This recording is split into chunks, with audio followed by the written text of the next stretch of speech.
Muy buenas a todos y bienvenidos a una nueva sesión de Aula Abierta, el portal de contenidos de los profesionales de la hostelería, impulsado por Heineken España y Fundación Cruzcampo. Hoy nos sumamos a una de las sesiones de Talento Cruzcampo, el programa para jóvenes que responderán a los retos de la nueva hostelería. Tenemos el placer de tener con nosotros a don José Tomás Pérez Bujalance. Ha sido durante más de 25 años director de recursos humanos de Rocas Sanitarios, una empresa multinacional con más de 24.000 trabajadores, y actualmente pertenece o es miembro de SECOT, que es una empresa también, bueno, un voluntariado senior de asesoramiento empresarial. Pero bueno, mejor que don José Tomás para comentarnos un poquito cuál es su función ahora mismo y sobre todo que nos comente también de qué vamos a hablar, que creo que es de inteligencia emocional, ¿verdad? Muy buenas tardes, Efectivamente. bienvenido. ¿Qué tal? Muchas gracias, Nazaret. Gracias. Simplemente decir que soy Reyes, no Pérez. José Tomás Reyes. Ah, Reyes, bueno, por supuesto. Sí, disculpe. Nada. Reyes, Pero Reyes. bueno, a partir de eso, como la cosa va de Reyes, pues no pasa nada, porque también puedo ser Pérez. Bueno, no. A No lo ver, cambiamos. yo no me gustaría perder mucho tiempo en explicar quiénes somos Scout. Hay una página web que puede meterse todo el mundo y ver quiénes somos. Somos todos directivos de empresa que ahora nos dedicamos a transmitir nuestra experiencia a la gente para que ellos, a través de sus valores y de su valor y de su capacidad de talento, pues podamos ayudarle en la medida de nuestras posibilidades. Simplemente esto.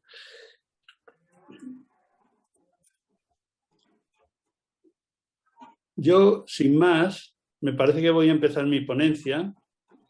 Sí, y en primer lugar cuando quieras. quiero... Sí. Eso es. En primer lugar, quiero agradecer a la Fundación Cruzcampo la oportunidad que me brinda de colaborar en su plataforma online para ayudar, en la medida de mis posibilidades, ya digo, a la transferencia del conocimiento de una de las denominadas habilidades blandas. Una de las habilidades blandas que, por otro lado, es de las más necesarias en todos los aspectos de la vida, no solamente en el aspecto del trabajo. Y muy especialmente para las personas que formáis parte del sector de la hostelería, tan atacado por la COVID-19 precisamente en estos momentos. Me estoy refiriendo en concreto a la inteligencia emocional y por ello, y para comenzar con mi ponencia, sin más dilación, querría que se fijaran en el título de esta ponencia. Inteligencia emocional, motor y guía de la vida. Emoción y razón en armonía. Y la primera pregunta de hoy sería, ¿por qué este título? Pues simplemente porque las emociones mueven nuestras acciones. Son las que hacen que podamos hacer algo en la vida. Y sin emociones nunca haríamos nada.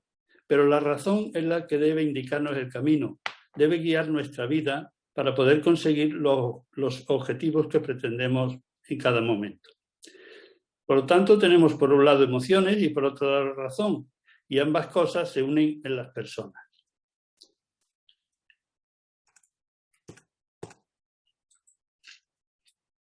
Vamos a empezar definiendo qué es esto de inteligencia. La inteligencia es la capacidad para comprender y manejar diferentes cosas, ideas, objetos, personas y emociones.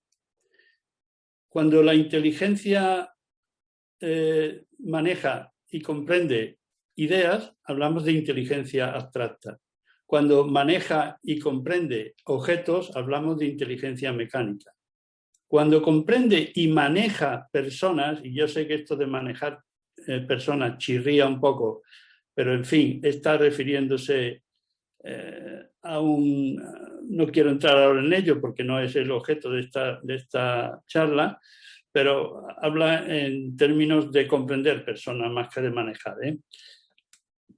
Y la inteligencia emocional que se da cuando comprendemos y manejamos emociones. Y esto de la inteligencia emocional no es ni más ni menos que la habilidad para supervisar y entender las emociones propias y las de los demás, y discriminar entre ellas. Es decir, que en todo momento sepamos si una emoción que estamos viendo es nuestra o es de los demás, y usar de dicha información para guiar nuestros pensamientos y nuestros comportamientos.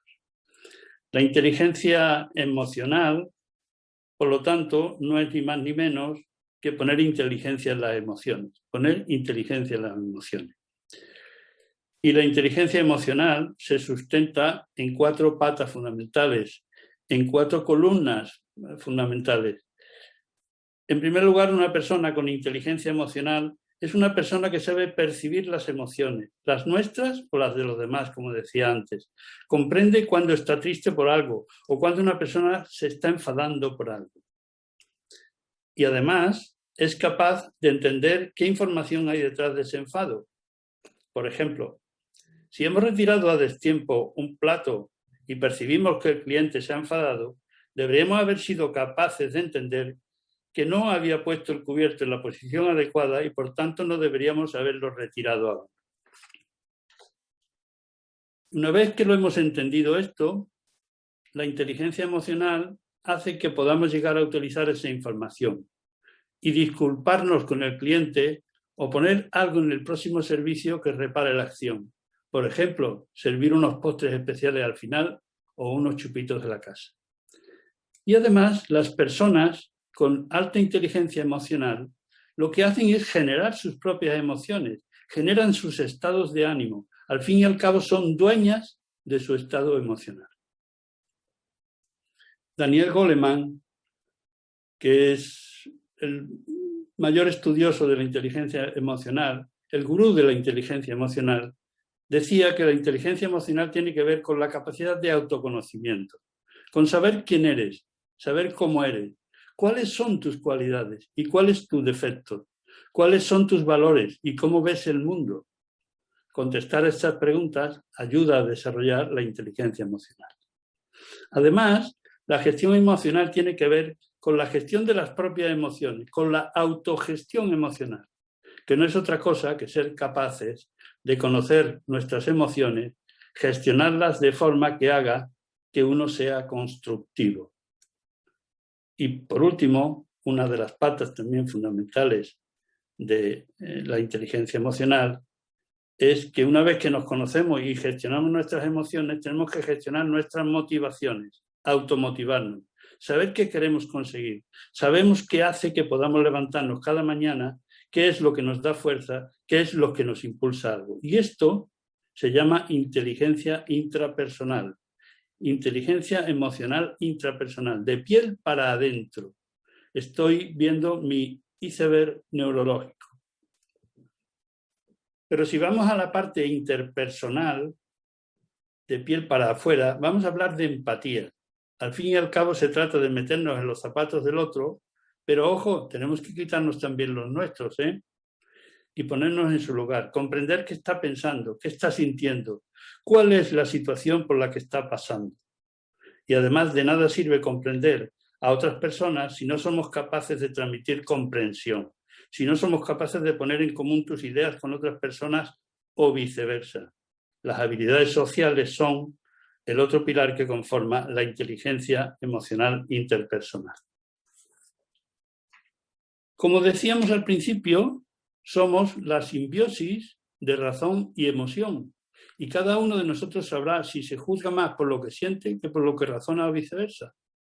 Pero es que esto también va por momentos. Porque hay veces que domina más la parte de los sentimientos y otra es la razón la que prevalece. Sobre todo cuando se trata de evitar que los sentimientos se desborden. Porque cuando los sentimientos se desbordan, nos pueden hacer daño. Porque a veces llevamos a un amigo dentro, pero también a un enemigo dentro. Y cuando no sabemos regular esa amistad de forma armonizada, probablemente tengamos dificultades para llevarnos bien con nosotros mismos y como consecuencia de ello, para llevarnos bien con los demás. ¿Qué es esto de las emociones? Pues las emociones son reacciones subjetivas, reacciones de las personas ante estímulos de distinta naturaleza. Estímulos de distinta naturaleza. Su intensidad, su grado de llegarle a cada persona, juega un papel importante en nuestro bienestar. Hay quien hace de un grano de arena una montaña y hay quien de una montaña hace un grano de arena. Las emociones, desde luego, lo que sí ocurre es que nos acompañan siempre, porque nos hacen reír, nos hacen llorar, nos hacen vibrar, en definitiva, nos hacen vivir. Saber gobernarlas nos permite mejorar las relaciones con nosotros mismos y con los demás.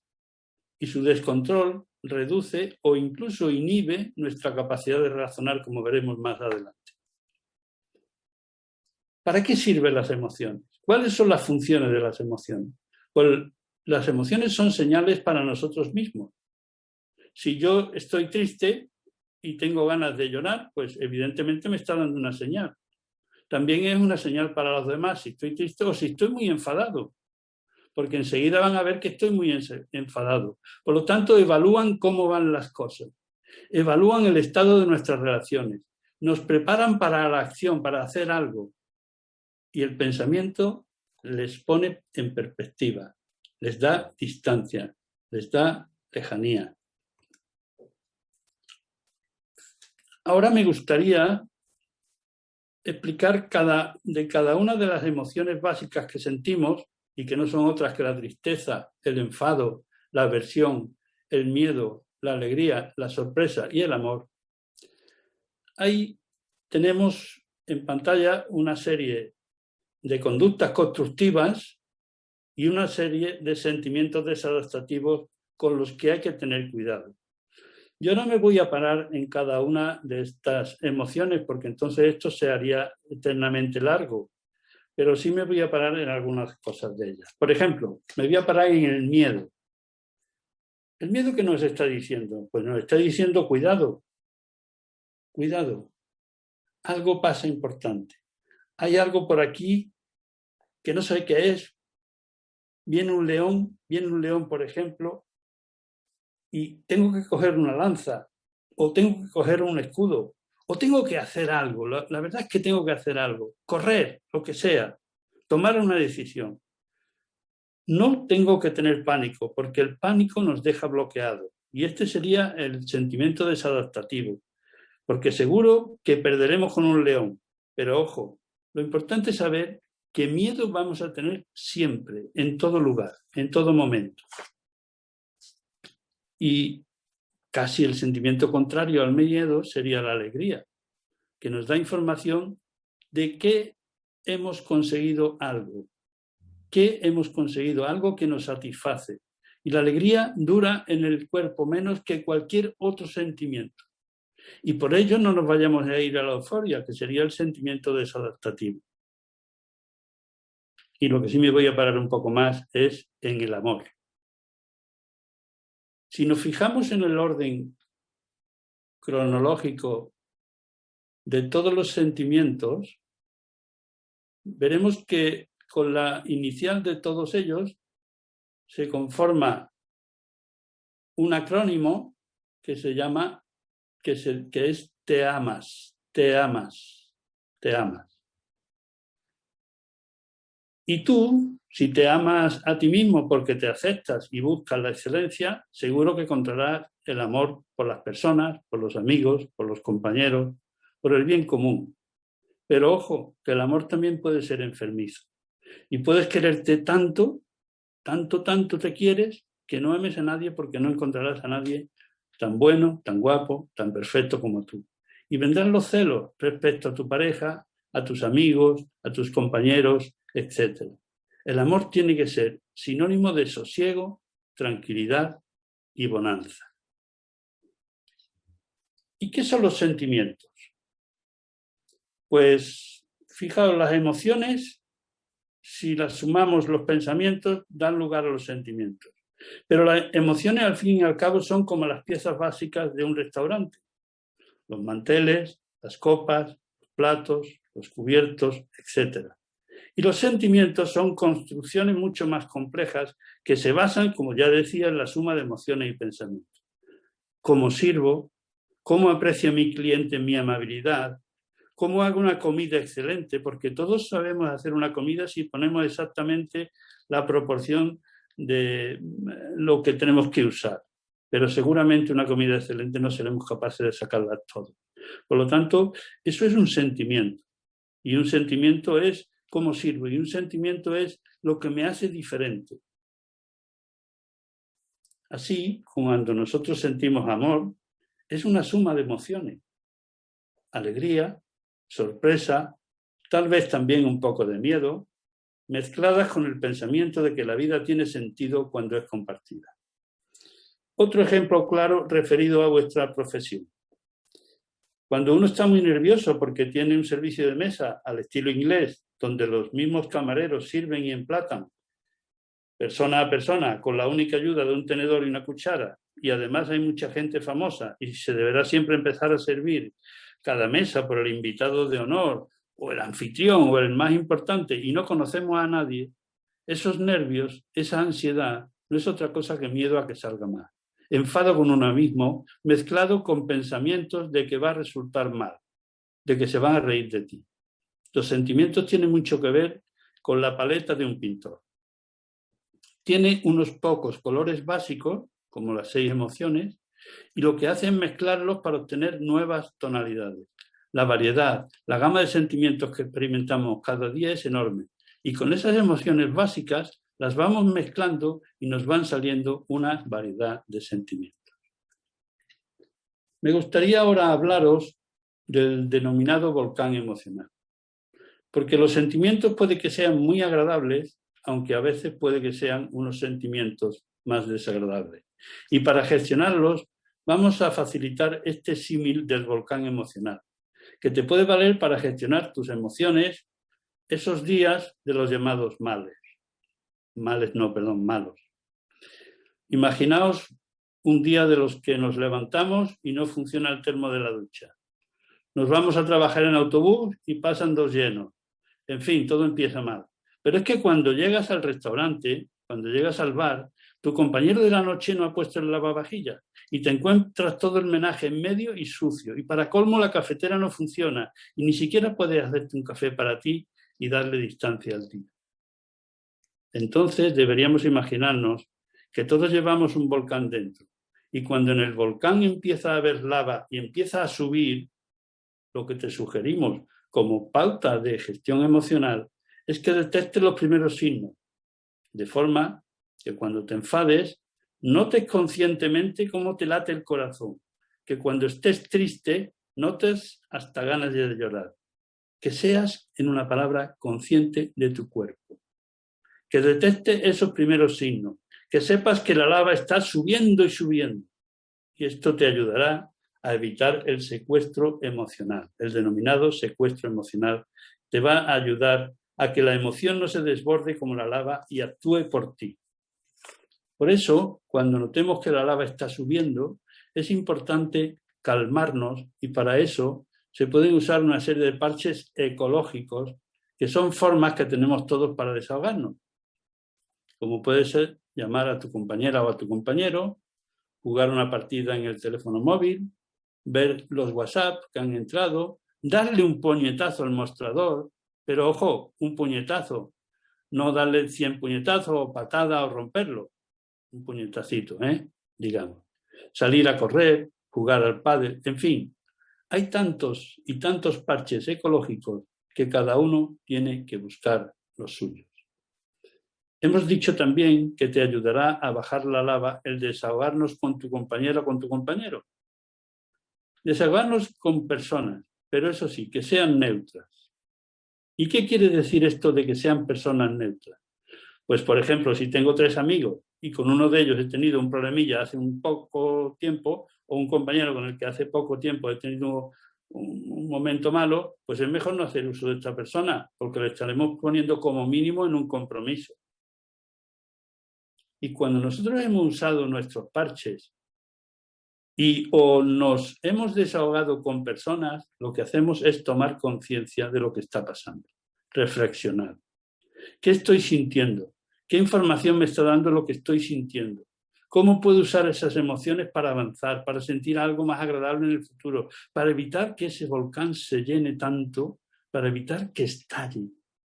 Y si lo ves necesario, pedir consejo, pedir ayuda, pero has de tomar acciones para gestionar mejor tu estado de ánimo. Y como decíamos antes, lo que no te puede es quedar quieto.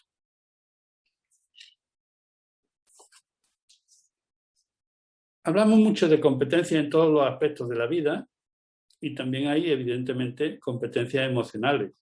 Y las competencias emocionales son de 3 tipos.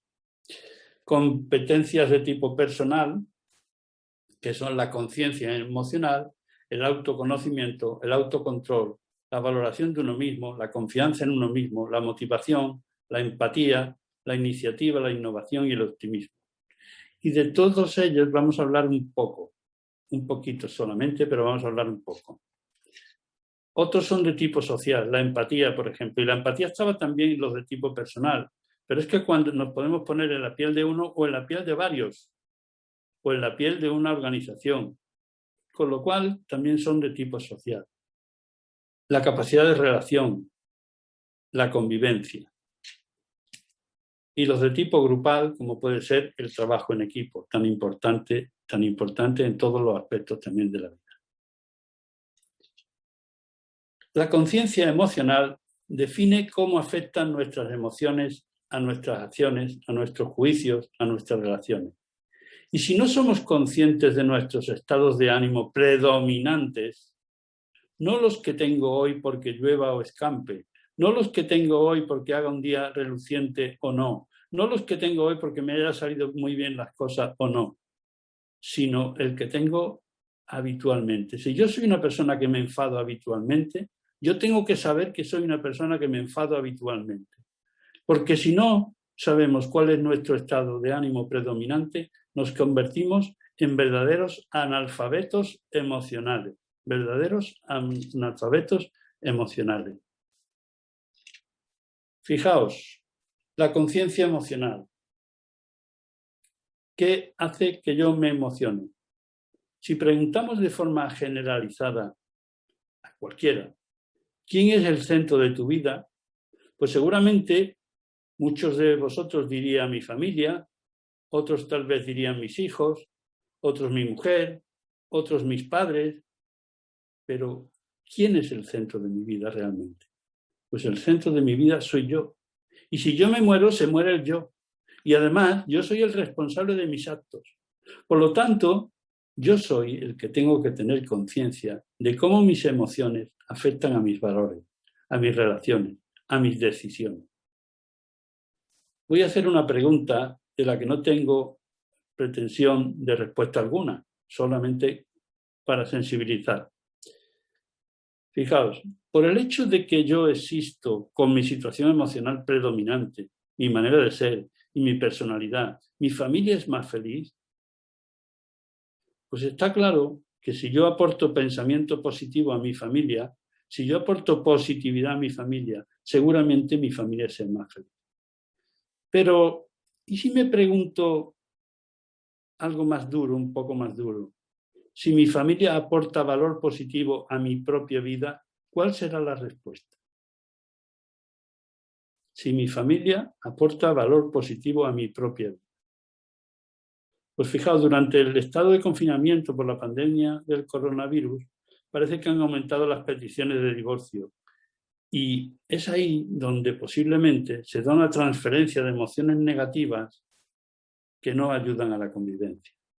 Y con los amigos pasa lo mismo. ¿Soy yo el que alegra el grupo o yo soy el triste? ¿Soy el que es capaz de concitar posibles enfrentamientos? ¿Sé gestionar conflictos con ellos? ¿Mis amigos pueden contar conmigo y yo puedo contar con mis amigos? ¿O resulta que en lugar de amigos lo que tengo son o intereses o solo conocidos? Y con respecto a la sociedad, ¿cuál es mi compromiso con la sociedad? A veces nos preguntamos ¿qué puede hacer la vida por mí? Y no tenemos la respuesta suficiente ni adecuada, porque la pregunta es errónea. La pregunta que engloba todo mi estado emocional realmente es ¿qué puedo hacer yo por la vida? ¿Qué puedo hacer yo por la vida? Y con el trabajo, el otro punto que nos faltaba, ¿qué es lo que transmitimos? Pues cuando yo salgo, yo voy conmigo y no se queda otro Tomás en casa, en la percha. No, siempre va Tomás con el otro Tomás y vamos transmitiendo emociones, conversaciones, agradables o no. Y este soy yo y no siempre soy razón. Transmitimos emociones fundamentalmente. Por eso lo de la conciencia emocional es algo absolutamente necesario.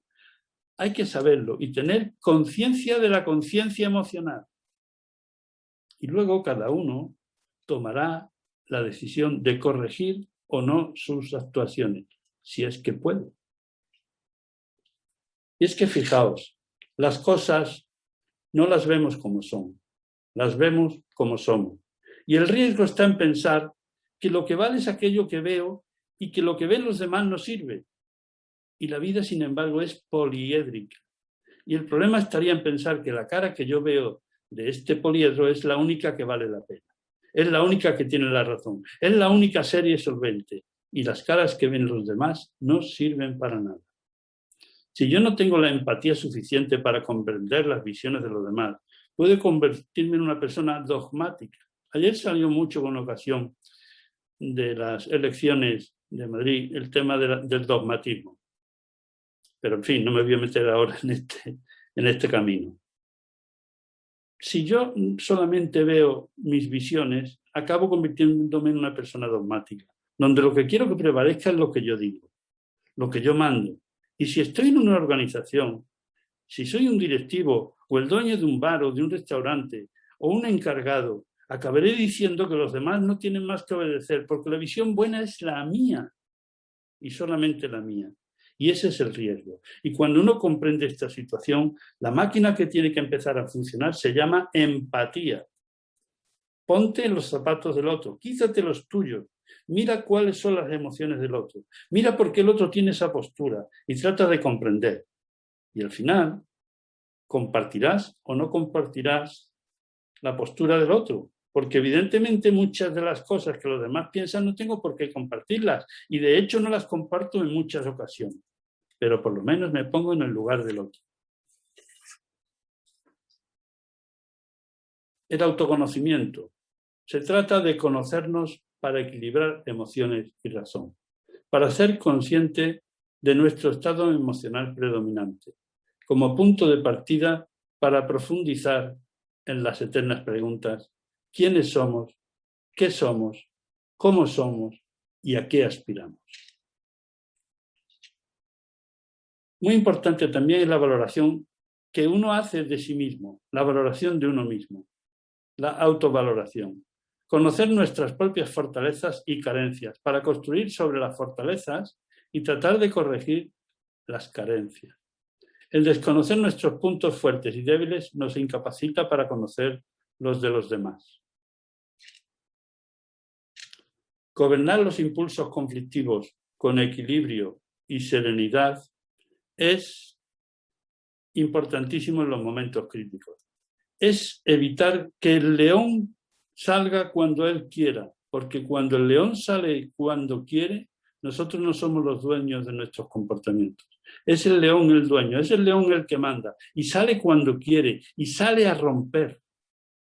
Pero cuando estemos con otra persona que esté enfrente y también tenga su león dentro, es probable que se pongan entre los dos leones a pelear. ¿Y qué pasa entonces con los dueños de los leones? ¿Qué pasa con los dueños de los leones? Pues que solo les queda mirar el espectáculo con cierta pasividad, porque en realidad ya no mandan en ellos, ya no son los dueños de los leones. Y otras veces ocurre que el otro señor que tenemos enfrente en vez del león tiene una fierecilla que se asusta. ¿Y qué pasará? Pues que se marchará y quedaremos solos. Y entonces quedará el león como animal dominante, pero solos, más solos que la una. Por eso hay que seguir la máxima de Aristóteles y proyectar nuestras emociones según creamos conveniente. Si diriges al león y tiene que salir león, dile que salga, pero tú le das permiso. Y si se mete dentro, será cuando tú le digas que se meta dentro. Cuando la emoción se desborda y nos sale el león o lo que sea, perdemos la capacidad de razonar y confundimos la magnitud de las cosas. El tamaño del árbol lo confundimos muchas veces con la sombra que proyecta. Unas veces minimizando y otras veces magnificando el tamaño del árbol. Y un árbol que mide 3,4 metros, puede ser que a veces veamos la sombra que mide 4,3 cuando está en su punto más largo de la sombra, digamos.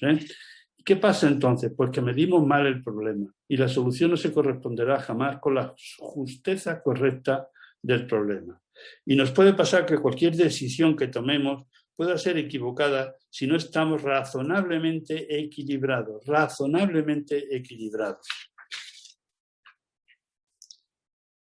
Fijaos, nuestro cerebro es como un disco duro y tiene 100 gigas y no caben más de 100 gigas. Y la mitad, lo tenemos hecha una partición del cerebro como la de un disco duro y la mitad es emocional y la otra mitad es racional. Pero cuando una mitad, la emocional, se desborda, invade la parte racional, me limita la misma y mi capacidad de razonar, porque ya no puede haber más de 100 gigas, insisto en esto. No puedo agrandar el tamaño de mi disco duro. Y si la ocupa entera, lo que ocurre es que inhibe totalmente mi capacidad de razonar. Es el león el que manda en mí y el león no razona. Hablemos ahora del autocontrol y en concreto del estrés. Es importante llegar a la fórmula del estrés. El estrés tiene dos partes fundamentales, que son los recursos de toda índole de los que disponemos, tanto económicos como mentales, como de cualquier tipo, y las demandas a las que hemos de hacer frente con esos recursos. ¿Y qué ocurre? Que cuando los recursos son mayores que las demandas, pues no tenemos estrés porque tenemos un montón de recursos, no hay ningún problema. Pero cuando los recursos son menores que las demandas, que es lo que suele ocurrir todos los días de todos los años, de todas las semanas, eso es lo que suele ocurrir, pues entonces tenemos estrés. Y hay un factor que es de los más interesantes y de los más estresantes, que es el tiempo, que por cierto ya habéis dado unas clases de gestión del tiempo muy importantes a través de nuestro compañero de SECO, José Luis Sánchez. Bueno, pues las limitaciones del recurso tiempo reduce nuestra disponibilidad para poder atender las cosas que tengo delante. Fijaos, durante mi época activa laboral no paraba en todo el día, como todo el mundo probablemente, Y al volver de camino para casa a veces me decía, qué chis en la mar, hoy no he parado en todo el día y no he hecho nada. Me da la sensación de que tengo un sentimiento de bombero, que he ido apagando fuegos, me he dedicado a cosas urgentes y tengo varias cosas importantes en las que pensar, pero no tengo tiempo. Hay una pequeña historieta que he creado para que esto se entienda bien, que es la del cortador de jamón que está en una boda. Este hombre tenía que cortar un jamón completo en lonchas y emplatarlo, lo tenía que ir emplatando. Y se había comprometido a complementar una cantidad de platos X para el aperitivo y como sabréis vosotros todos, seguro, el jamón hay que cortarlo fino, en lonchas, aunque puede que haya quien le guste de otra manera, pero el jamón hay que partirlo fino y en lonchas. Y por lo tanto esto es lo que tenía que hacer este hombre. Y este hombre cortaba con un cuchillo jamonero que una y otra vez penetraba con dificultad y no le salían las lonchas todos los finos que debía. Pero seguía adelante con el cuchillo jamonero y con otro cuchillo para descortezar que también cortaba con mucha dificultad. Hacía mucho esfuerzo y avanzaba poco. Y pasaba por allí un invitado de la boda, un señor ya mayor, y le dijo, oye, veo que te estás esforzando mucho, pero por favor, afila los cuchillos. Y le contestó, ¿cómo voy a afilar los cuchillos si no tengo tiempo ni de presentar los platos a los que me he comprometido?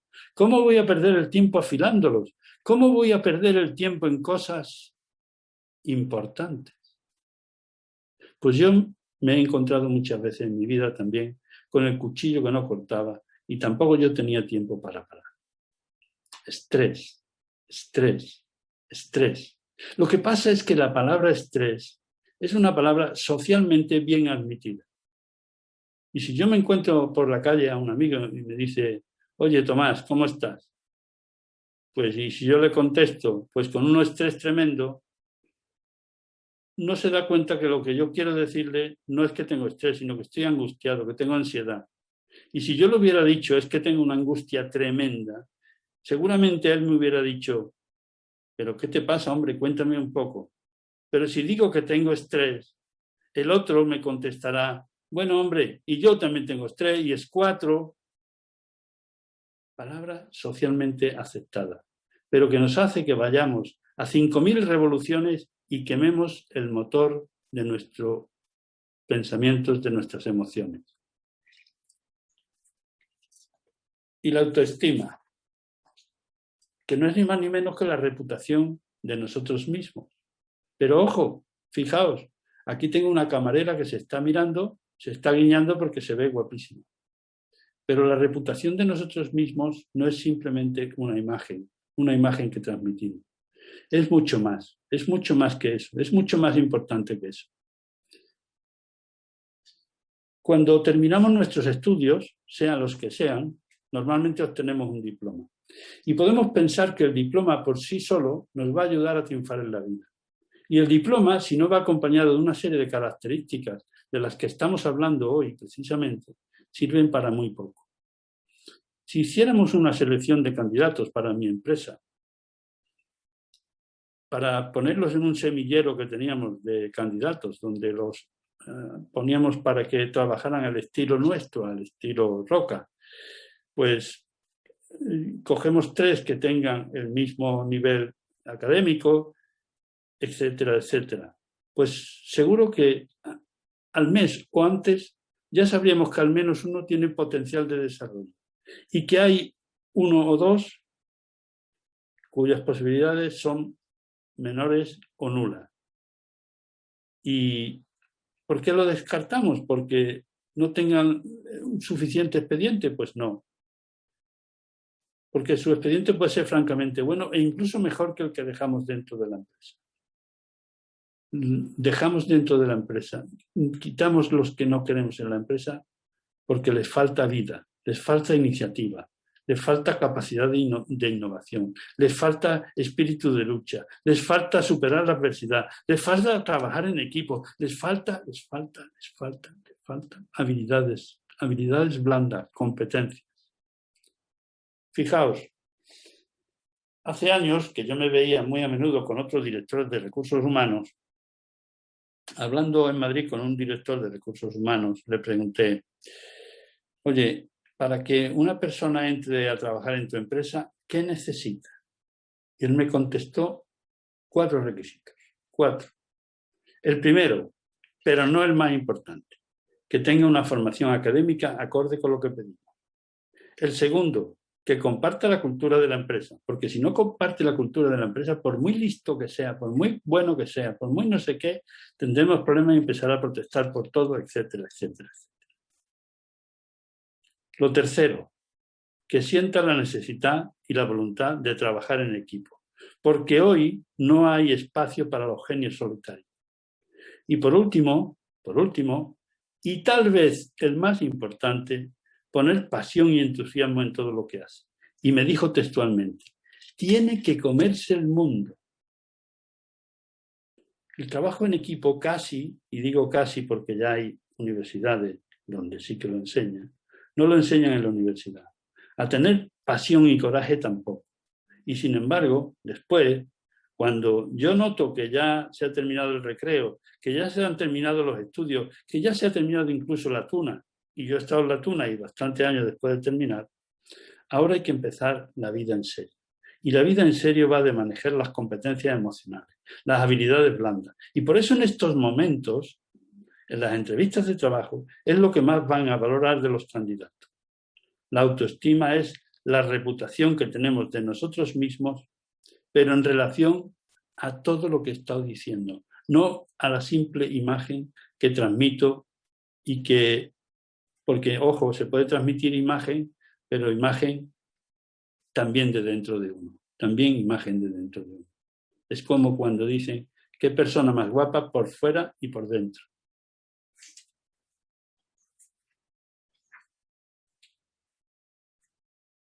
Derivada de la autoestima está la confianza en uno mismo y se traduce en un sentimiento de seguridad sobre nuestra capacidad de actuar y sobre el juicio positivo de nuestra eficacia. La autoestima es fruto de nuestra autoimagen por apreciación propia y por valoración de los demás. La confianza en sí mismo se apoya en 4 pilares fundamentales. El yo espiritual, que es el cómo me siento. Si soy una persona coherente entre mis valores y mis comportamientos. El yo físico, que es cómo valoro mi cuerpo, fruto de nuestra autoimagen por apreciación, pero de la autoimagen que he dicho antes, ¿no? El yo social, la valoración que los demás hacen de nosotros mismos. El yo material, sí, el yo material, los bienes que poseemos, el poder que ostentamos, el aspecto físico, etc. Pero ese aspecto físico, fijaos, es un yo material. Y estos 4 pilares son los que me dan confianza. Pero, ojo, cuando mi autoestima se apoya en las cosas que tengo, en el yo material, yo igual, o yo en función de las cosas, yo me estoy cosificando, me estoy convirtiendo en una cosa. Y cuando mi autoestima se apoya en los demás, yo igual o yo en función de los demás, yo dejo de ser yo para ser los otros. Y esto nos suele pasar a todos en algún momento, porque no todo el mundo está siempre pletórico de confianza en uno mismo. La distorsión de la autoestima es la necesidad de la aprobación. Y es un mal cuando se convierte en necesidad patológica, que hemos de satisfacer para sentirnos bien. Y es imposible contentar a todos siempre. Algunos solo nos darán su aprobación de vez en cuando, y otros nunca o casi nunca. Y esto lo tenemos que tener claro. No tenemos que pensar que siempre nos estén diciendo que bien lo has hecho, qué maravilloso eres. Y ahora vamos a hablar del perfeccionismo. Y aquí me quiero parar un poquito porque yo fui una persona muy perfeccionista y claro, algo me queda de aquello. Pero estoy tratando durante mucho tiempo de mi vida en dejar de ser un perfeccionista. Fijaos, el perfeccionista consiste en que la autoestima dependa de la calidad impoluta, sin mancha, a los ojos de nuestra exigente mirada. Todo ha de estar más que pulido y brillante. Tiene que estar inmejorable. Buscamos una perfección que causa ansiedad, pero lo que añade valor, lo importante es la excelencia. Ser minucioso en lo esencial y laso en lo accidental. Pero fijaos, esto pasa incluso en las organizaciones. Hay quien pretende dirigir una empresa, dirigir un restaurante, dirigir un bar, desde la perfección. Y eso es imposible. Nada funciona como un reloj Longines. Nada. Hoy tenemos que dirigir desde la excelencia, pero no desde la perfección. Desde la excelencia en el sentido de tener en cuenta además que hoy en las organizaciones existe incluso el caos. Pero no voy a hablar ahora de cómo se dirige una empresa, porque entonces no acabaré en la vida. Vamos a seguir con nuestra inteligencia emocional y con nuestras competencias personales, que es lo que estamos viendo ahora. Y fijaos, la perfección, el perfeccionamismo, el perfeccionamismo es un defecto. Que las empresas generan costes y en la relación con los demás complicaciones. Yo era tan perfeccionista que cuando hacía una hoja de Excel, hacía las mejores Excel del mundo. Pero la mayoría de las veces tengo que reconocer que no las entendía nada más que yo. Por lo tanto, ojo con el perfeccionamiento, porque tenía que echar tiempo lo que no había en los escritos. Y además con el perfeccionismo se cae en la rumiación. Y volvemos, por ejemplo, a vivir todas las reuniones que hemos tenido con nuestros jefes, que han criticado algo de lo que hacíamos, o con nuestros colegas, y que hemos discutido, y ensayamos varias veces después de haber ocurrido el enfrentamiento a la discusión que no terminó como hubiéramos querido. Y esta necesidad de rumiar nuestras preocupaciones y nuestros sentimientos que hemos tenido y demás nos ocurre en cualquier momento y en cualquier lugar.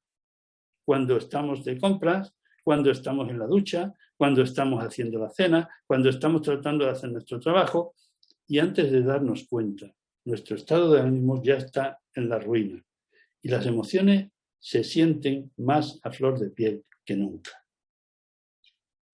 Y ahora, como no, tenemos que hablar de la ética. Y tenemos que intentar, con la ética, tenemos que intentar que ese diablo y ese ángel que todos llevemos dentro, pues que tenga ese amigo y ese enemigo que todos tenemos dentro, pues que esté bien equilibrado. Aristóteles decía que no merece mucho la pena definir lo que es la ética, porque todos sabemos más o menos lo que es ético y lo que no. Y concluía, por tanto, que no exijáis demasiada precisión al definirla. Tratar los temas bellos y justos como cosas aproximadas, porque todo el mundo sabe que la ética es la virtud del bien obrar. Yo tengo un amigo que cuando habla de su abuelo casi siempre pone un ejemplo y del que ahora a mí me viene al pelo contar. Este señor era un importante ganadero de Écija e intervenía en multitud de tratos de compraventa de ganado. Y siempre le decía a mi amigo, cuando se estrechan las manos y uno se compromete, no hacen falta documentos. Y si hacen falta documentos es que no nos fiamos del apretón de mano. Y era un gesto de ética que seguramente hoy nos serviría, porque todo lo queremos tener escrito y bien clarito. Fijaos, por otro lado, hablando del mundo de hoy, personalmente, cuando yo alcanzaba en mi empresa un acuerdo, la otra parte siempre me pedían que yo les diera redacción formal. Y en la próxima reunión, o esa misma tarde, o esa noche, se firmaba, porque sabían que yo no les iba a tratar de meter un gol. Hoy, más que nunca, en el mundo de las empresas, hay que liderar desde la ética. Hay que dirigir por valores y sobre todo por hábitos, porque el comportamiento ético, el comportamiento moral, es el que distingue a unas personas de las otras, a unas empresas de las otras, a unas organizaciones de las otras. Pero que quede claro, todos sabemos que la ética es la virtud del bien obrar. Y acabando ya, vamos a hablar un poco del optimismo, como no, es un sentimiento también, ¿eh? Se define como una actitud ante la vida que actúa desde la esperanza. El optimismo es esperanza, pero la vida, por simplificar las cosas, por simplificarlas mucho, nos movemos entre dos factores, entre el miedo y entre la esperanza. Con el tema del coronavirus, aquellas personas que han tenido la desgracia de verse muy afectados por la enfermedad tenían un miedo lógico, pero también la esperanza de salir adelante. Tenemos miedo ante circunstancias difíciles, pero en el fondo todos tenemos esperanza de poder superarlo. Aunque no lo digamos abiertamente, y aunque nunca tengamos la certeza, porque el hombre no tiene posibilidades de vivir el futuro hoy. Y sin embargo es el único animal que se preocupa por lo que todavía no ha pasado. Ojo con esto, En ocasiones nos ponemos en el futuro pensando que las cosas nos van a ir bien, pero la vida tiene sentido, salga como salga. Por lo tanto, lo importante es buscarle sentido a la vida. Buscarle sentido a la vida. Fijaos, hablando del optimismo, este es un cuadro que han escrito, que han hecho como muchos otros niños, mis nietos Curro y Carlos. Un optimista equilibrado se centra en la parte positiva de los hechos sin despreciar los riesgos, pero espera lo mejor, al tener previstas otras alternativas que puedan satisfacer sus objetivos razonablemente. Con el tema del coronavirus, ocurre que todos teníamos una parte positiva y todos esperábamos que ocurriera lo que al final ha ocurrido, que se hiciera una vacuna. Y si no se hubiera hecho la vacuna, también se estaba trabajando, esto era un optimismo equilibrado, también se estaba trabajando en un medicamento que lo curara y ya va muy adelantado también. Por lo tanto, esto es un optimismo equilibrado. Centrarnos en la parte positiva de los hechos sin despreciar los riesgos, pero teniendo una alternativa prevista. Luego está el optimista irrealista. Interpreta los hechos de una manera que piensa que autoengañándose. Y es como si, pues, acordaros de lo del árbol. Medimos el árbol en función de la sombra que da y no del tamaño del árbol. Pues esto es lo mismo aquí en el ejemplo que pongo con un mono que trata de coger a un elefante. Imposible. Se irán los dos al suelo, seguro, ¿eh? Y luego está el necio, el que todo lo ve de color rosa. Por su superficialidad suele ser muy dañino en las empresas y en la toma de decisiones. Y el último de todos, el cauteloso. En realidad no es un optimista, porque es una especie de pesimista defensivo. Teme un resultado negativo, pero espera que no se produzca. Uy, que no vaya a pasar esto, que no vaya a pasar esto. Estoy convencido que no va a pasar, pero no tiene nada, ninguna alternativa por si pasa. Ojo con esto. Finalmente, me gustaría recomendaros que tenemos que ver la vida, en la medida de lo posible, siempre con esperanza, porque nos ayudará a vivir mejor, simplemente. Y vivir una vida honrada y ordenada, usar de pocos remedios y poner todos los medios de no alterarse por nada. Y aunque estamos en una época de pandemia, no puedo olvidar de decir, y estamos en un restaurante, la comida moderada, ejercicio y diversión, no tener nunca aprensión, poco encierre y mucho trato y continua ocupación. Tendrás vida para rato y te sentirás mejor. Muchas gracias por vuestra atención. Quedo a vuestra disposición para lo que queráis en SECOT, Voluntariado Senior de Asesoramiento Empresarial. Pues muy bien, muchísimas gracias, don José Tomás Reyes. Ahora creo que sí lo he dicho bien. Ha sido un verdadero placer escucharle y creo que nos ha ayudado muchísimo en estos consejos y sobre todo de la forma de cómo tomarnos la vida. Así que esperamos verle de nuevo muy pronto en la escuela, también en nuestra aula abierta. Si quiere decir alguna cosita antes de despedirnos. Pues no, simplemente repetir las gracias y por la ocasión que me habéis brindado. Pues muchísimas gracias de verdad a usted. Y bueno, hasta aquí la sesión de hoy y esperamos que os haya gustado y que sea provechosa para vuestra formación y vuestros negocios. Podéis consultar próximas sesiones en aulaabierta.es y ahora sí, cuidaos mucho y nos vemos en los bares. Hasta pronto. Gracias.